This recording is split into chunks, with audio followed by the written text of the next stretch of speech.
Frontline. Your host Nate Jennings is here with Steve, ready to take the K1600GT that we had a custom black paint job done from a vermilion red to this flat, boring, base black, right? Gloss. Just gloss black. There we go. Shiny gloss black. So we're going to go for around the bottom of the motorcycle and starting at our tires in the bottom portion, then getting back up into our instrumentation, last in handlebars and controls. So first thing we're going to do is talk about our tires. We have a used motorcycle and it's gone through a set of tires, and the individual, in my opinion, upgraded it to the Pirelli Angel GTs, Pirelli rubber. It's a good place to be.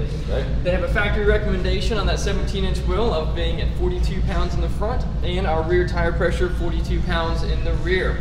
This is a K series, so it is their inline 6-cylinder, which is made for a different front end suspension system, dual lever, which is still separating and giving us a single mono shock back here. So we have separation of brakes and suspension, reducing brake dive 80%. We have steel braided brake lines with an anti-lock braking system with a partially integral braking system. When you apply front brake, it applies an appropriate value due to your speed and your weight on the motorcycle with a learning braking system. So that's our dual lever front end, our ABS braking system, our front wheel assembly, our beautiful gloss black bodywork. There is one panel that cuts out for us, as BMW does such spectacular wind tunnel testing to find the perfect calm pocket of air for the pilot, that sometimes we need to channel and direct air into our cells, and we can pop these bad boys out and let it channel it into our core. Below that, we're going to have another addition that the previous owner added, which is our highway protection right here. We have our engine guard, as well as going to protect a lot of our body panels. With that, we have pivot pegs available on this bad boy to find that nice, perfect position for our long distance touring on our K16 GT. So we move to the inline 6-cylinder, which is going to be boasting 160 horsepower, 128 foot-pounds of torque, plenty of juice. We have our transmission that has a sport semi-slipper clutch in it that you're going to have the necessity to use sometimes with hard down shifting. Our oil fill and our oil check is located right here on the right-hand side of the motorcycle, as you can see. And we do, as always, a fresh service on this machine before sending it back out. Then we have originally came with floorboards. You wanted the original pegs back on, and we're going to get you the floorboards to retain, but we have the stock pegs but we retain an enlarged brake pedal, as well as on the shift side we'll see the enlarged shift pedal that we're accommodating for the floorboards. Okay. It is a water-cooled motorcycle, so you can have a radiator located up front, and this is a water line coming back to our water pump located on this side of the motorcycle.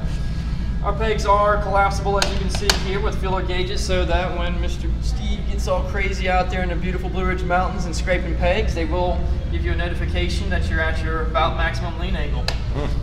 We also have pillion pegs, so we can take our family for rides and have a good time, and that's part of motorcycling. It's getting out there with the family, having some good quality time together. We have our twin exhaust. It is the stock system on this motorcycle right now, so we're going to have the opportunity to upgrade to a Kropovich if we wanted to, or some other suggested models that we can show you. The panniers and top box on this motorcycle are removable. K16 GT, but has been upgraded to almost GTL status, having the highway pegs so we can kick out, having the floorboards that we have the option of putting back on, and changing the 2-piece seat into a 1-piece saddle. Got your desire satisfied for having a little lower saddle height, and it's also going to be more accommodating with more lumbar support. We added the top box for the maximum level of comfort we can add for a passenger. These are removable and easily opened. I'm going to touch the non-painted surfaces now on your fresh paint. And we see we have retaining straps here to hold our goodies in, and we can also completely remove that. We'd need the ignition key. Take the key out of the ignition, and right here you can see the key is pointed towards that circle. That circle says I am unlocked. I can lock it. Now my lever's not moving up. And if I go past that, release has a little arrow. Up and out is all it takes. To put your pannier back on, we have 3 points that we want to check. One is a guide on the bottom and our 2 top mounts. Slide that down, and she is now secure back on the motorcycle. We'll put it back in an unlock position because I'll show you why shortly. Central locking system. Our top box, we're going to have some of the same characteristics. We have the ability to push a button, open this lever, hydraulically assist itself up. This is where your floorboards are being housed right now. There's a mat on the bottom of that. If we pull our mat up, we have a release mechanism in here. So this is going to allow us to push and twist And now this box is loose. I'm not going to detach it because there are cable systems that we'd still need to do underneath the seat. I'll show you that in a minute. But that is releasing it. Pop it back on, put my mat back down. As one of my YouTube subscribers showed me. Don't touch the paint, Nate. That was my only complaint, man. I was always touching chrome and leaving my fingerprints for the police to find on everybody's motorcycles. We have an LED braking system in the back, our brake light assembly with running light and brake light. My apologies, sir. And we have our turn signals. I'm going to demonstrate that real quick. So we're going to have our running brake light. We have our assembly set up right there, and our turn signals. Effective. Okay. Very effective.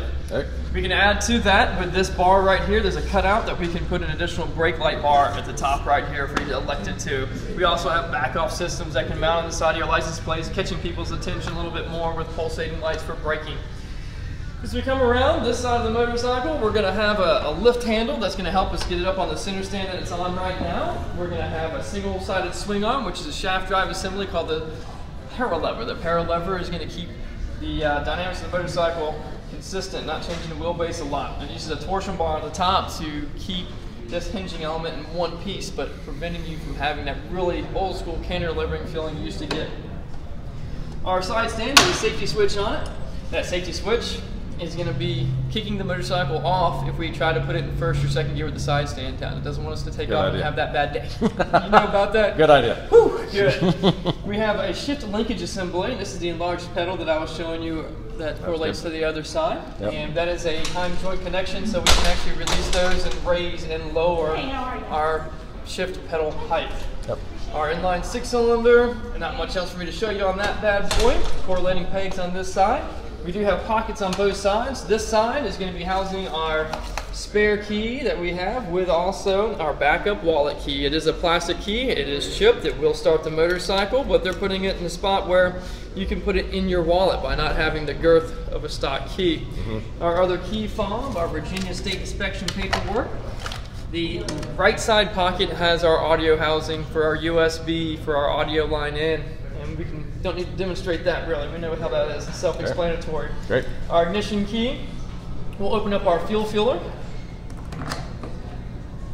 which is topped off completely for you on this big 7-gallon tank. I would highly suggest 93 octane. Okay. Yep. Keep that good fuel in there.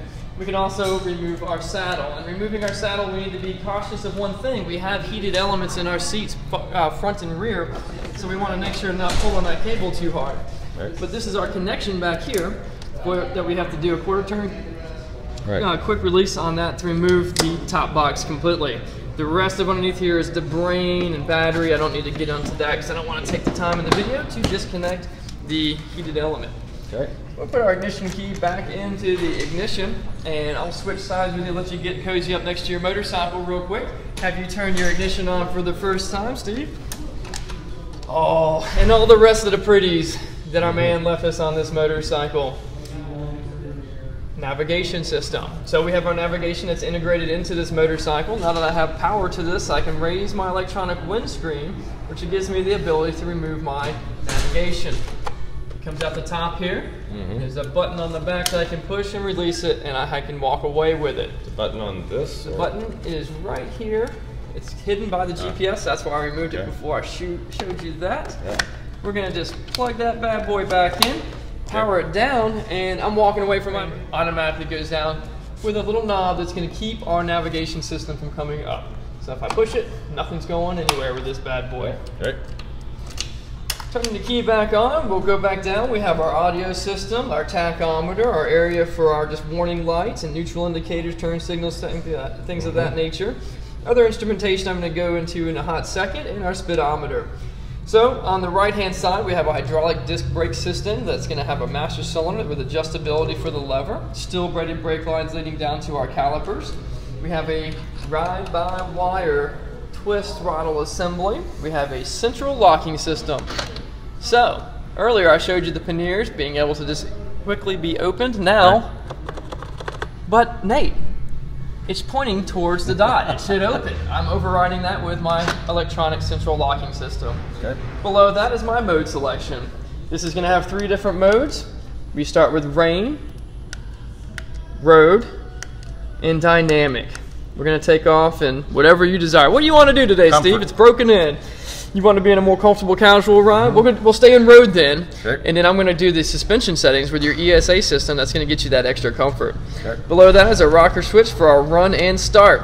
This motorcycle, if I hit the start button right now with the ignition on, even with the clutch pulled out, side stand down, I can start this motorcycle. So I want to be cautious and take that precautionary step of pulling in my clutch before I start the motorcycle to make sure I'm in a happy state in my mind. Right. As you come across our ignition key, which is also our steering column lock, and then we mosey on over to our electronic windscreen we've already finagled with, we get to our high beam. Now this is a pass button with pushing it back towards yourself, push it forward, and we have constant high beam. Okay. So you can see the demonstration in the instrumentation. Got it. Above that, we're going to have our cruise control. It is already slid over. Yeah, so you go ahead and give me a slide over on that switch. Push the set button backwards that way. Bam, you're cruising it within a mile an hour of what your desired speed is. It has enough horsepower, enough torque to use engine brake and to accelerate up and down mountains in these beautiful, luscious Blue Ridge Mountains. Right. We have our hazard warning lights, so it's just going to show you if you want to tap those. Show us where our turn signals are so we can identify both those at one time. And our turn signals, obviously we know how that works. Yep. And pushing in for cancellation, horn below that. Horn! Yeah! So we just got to warn everybody. So we got some of us PTSD guys, you know. We've got our menu and our diamond. Our menu is going to go through our board computer. I'm going to get into that after I do the rest of the instrumentation. That's our multi-function controller. That's how we navigate with our menu. So inside here, we've already seen our selection for our mode selection. We see our gear indicator with neutral right now, 1, 2, 3, 4, 5, 6. With our 6-speed gearbox, we have fuel level, we have engine temperature, we have a timepiece, we have a odometer, we have a trip meter, which the button for that is on the right-hand side to reset. And over here, multiple different things. I'm going to see my board computer, my electronic suspension adjustment, and in the middle is going to be my audio unless I turn that off. So let's start with turning the audio on, which is that on button right there. Just go down and hit that on button for me, Steve. Okay. And now we have turned our audio system on. We're on USB, so let's go one button down to the source. And we've got the satellite, continue on. And we've got to auxiliary, continue on. And we're on our wideband. Had it maxed out, baby. One more hit. USB. Satellite channel. Why am I not getting to regular? Oh, we need to get away from that. I'll get into that in a minute. Audio system, volume up and down. As you can see, I'm seeking through channels. I can go forward and backward on that. I just don't want to get too long in the video for us. I can hit the button one more time. That's going to take us, let me pause it. I'm going to turn that back off.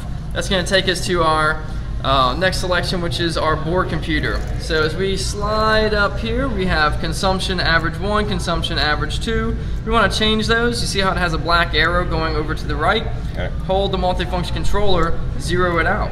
That's going to be the way to reset those averages. Then we have range on fuel tank, and that's dictated by what your riding style is too. It's reading the riding style, and it's going to change that as you ride. We have our average speed. We can zero that out. Something we can't zero out, our ambient air temperature, our tire pressure, and that's within about a 2-pound tolerance usually. Some people like it really at 38, some people like it at 40, some people like it at 42. Anywhere between, right now we should be at like a 40 to 42 range. Excuse me. And that's a good happy spot. Some people like it a little bit lower. They prematurely wear their tires. I think when they get to the 38, I could run it at 40, which is where our tech set it at. He's finding most success with that tire, I guess, at that pressure. We have our chronometer, travel times, date, oil level, or we can turn it all the way off. I'm going to go to my tire pressure monitoring system because it completes our motorcycle. Hit the menu button for me one more time, sir. And now we're going to our ESA. You said you wanted a comfortable ride on the way home. We'll leave it in road mode, so it's calculating for a decent friction coefficient. It's not thinking it's slippery out, and our ABS and traction control are working for us. And we're going to leave our damping values in comfort. We're riding home by ourselves, is that correct? Yep. Well, let's go down. You see how you have a white triangle saying we have more menu options. Single up riding. The way we confirm that is we look at the far right top corner, and it's going to show us one single helmet, and it's going to show it comfort. I got to pause on that. Mode and damping values can be changed on the fly. Okay. Preset it where you want it. Close the throttle, pull on the clutch, let it coast for a second. It'll switch over usually within 3 seconds. These preload settings, you need to stop with the bike in neutral though. So that's actually changing the motorcycle so dramatically that you don't want to do that on the fly. So let's hit the menu button one more time now that we've got our settings right for our damping. We have a navigation system installed in there, so we can use this to go through pages. We can go down and zoom in, zoom out. We hit the menu button one more time. We go to our heated handlebar grip. So let's use the multi-function controller to slide it up. And that's your heated seat. You got 5 positions. You can slide it down. And you saw a little indication coming up on our motorcycle on the top right. Hot seat coming up. Now you have that for the passenger as well. So if they're complaining about their ride being really hot out, be like, well, you got to turn your heat seat up. Do them a favor and turn their heat seat off. So this is the passenger one. Correct. They get a high and low position located at their left-hand side. So one more menu selection is going to get us into our audio. This is one that has some major differences. Audio, user, vehicle, time, date, and our traction control. That's turning our traction control off. That's turning our date to the appropriate setting, our time, and setting our time. Vehicle. If we go into vehicle, we actually have a arrow back and an arrow forward. That means we can go in and change our alarm system. We can go in and change our headlight for our Xeon adaptive headlight if we're going to a left side road traffic configuration. But I can actually come back. All other menus are going to default you back into the audio first primary menu. This one I can go in and out of a little easier. I have my user, language, time format, startup logo, setting factory settings back, and audio is the biggest one to work with here. Loudspeakers. If we have a Bluetooth helmet, but we want to sync to the motorcycle, we turn our loudspeakers off and it'll feed through our helmet. We go to sound, that's going to be our bass, treble, and all that happy jazz. We go to tuner, that's our RDS. We go down into Sirius, radio, and our Bluetooth pairing. You get 2 helmet options there. And I'm going to show you one other thing. So I don't have any more back arrows, like I said, defaults me back to my audio screen. To get on the menu. On the menu, I'll hit back. So if I go, say, 4 screens in here, I hit back. It's always going to go back to my main screen. So what's the triangle up there for? What button purpose does that have? Well, let me see. The first one is my board computer information. I can just get right to that with one menu tap. So let's say what's important to me is it's winter out, man. I want to make sure I've got myself heated equipment real quick accessible to me. So now if I'm at my main screen, I hit triangle, it jumps over all the rest of the menus and takes me to my desired location. So coming back out of there, we have gone over most of your motorcycle and all of its features and benefits and aftermarket accessories. Do you have any questions or anything you want me to elaborate on more extensively on this? I'm sure I will review this video several times too. And that's why we do it. Because it's a complicated handle here, but I can do that. Center stand practice, because you do have an additional knob right there to help you get on the center stand. We can definitely do that. And do you know on the new finish here, is there anything special I need to do? It's a normal paint setup. I'll ask if Tommy has any recommendations of what you would utilize and what the painter himself recommends or what product he uses. But we can utilize anything like our Liquid Performance out of Rocky Mount. Excuse me. You have a great spray cleaner polish. You got S1000, all kinds of other chemicals that you can utilize. We got all that in our extensive chemicals department. Great. So everything's good? Everything's good. We're looking happy? Yeah, absolutely. Congratulations. Yeah. Finally get to ride off on that K16 That's right. you've been working on since February. That's right. Yes. I've been working on it for 20 years. Well, thank you for your time. Megan is tired of looking at this. I know. Now it's Megan's turn. You're next on the hit list, right? Thanks for watching on the K16 delivery with Steve and Darr on Frontline Eurosports Online. Have a good day.